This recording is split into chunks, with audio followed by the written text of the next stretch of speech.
तो जानते हैं कूलाम का नियम दो आवेशों के मध्य लगने वाले बल पर आधारित है। ठीक है, बल एक सदिश राशि है, तो जनरली होता क्या है कि F is equals to formula निकल करके आता है capital K Q1 Q2 upon में R स्क्वायर, हमारे। लेकिन अब एक बल चूंकि सदिश राशि है,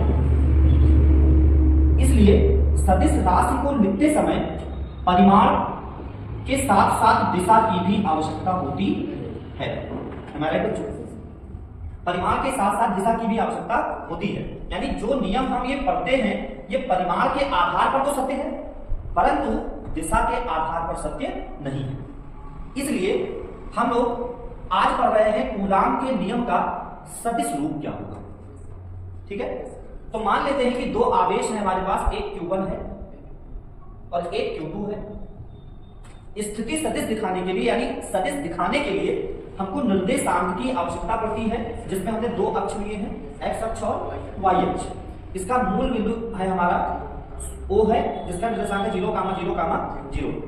अब किसी भी राशि की स्थिति बताने के लिए, दिशा बताने के लिए सर्वप्रथम आवश्यकता होती है उसकी स्थिति बताना, वो है कहां। तो हम इस चीज की स्थिति मूल बिंदु से बताते हैं। तो मान लेते हैं कि मूल बिंदु से इसकी स्थिति वेक्टर R2 है।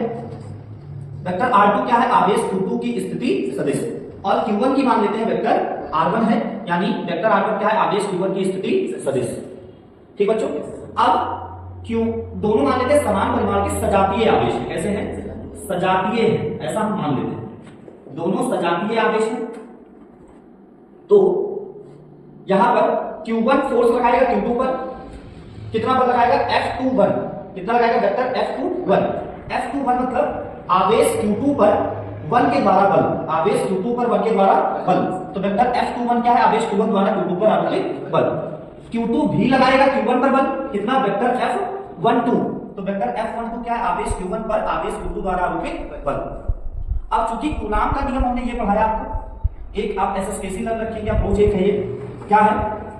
सदिश राशि के में परिमाण व दिशा दोनों लिखी जाती है। किसी भी राशि के परिमाण को मॉड से या सिंपल उसके संकेत से व्यक्त करते हैं। अब कूलाम का नियम क्या होता है? Fe यानी electrostatic force is equal to capital K Q1 Q2 बटे R स्क्वायर, है राइट? ठीक है, तो यहां से अगर इसको सदिश फॉर्म में लिखें तो भाई हम परिमाण तो लिख दिए, परिमाण यही है, साथ साथ हम दिशा दिखाने के लिए R12 कैप, यानी R12 कैप क्या है? आवेश Q1 की स्थिति Q2 के सापेक्ष।